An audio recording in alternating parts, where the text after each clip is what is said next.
Welcome, my friends. Let me tell you a story about a wealthy merchant.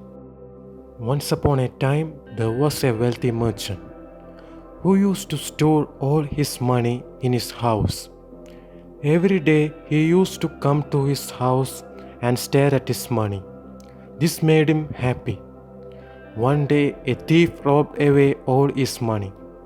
Then the merchant was so sad and he began to think, every day I would stare at my gold till my death. So there is no point in it. Later he changed his mind and forgiven the thief because the thief would utilize the stolen money rather than keeping it for no use.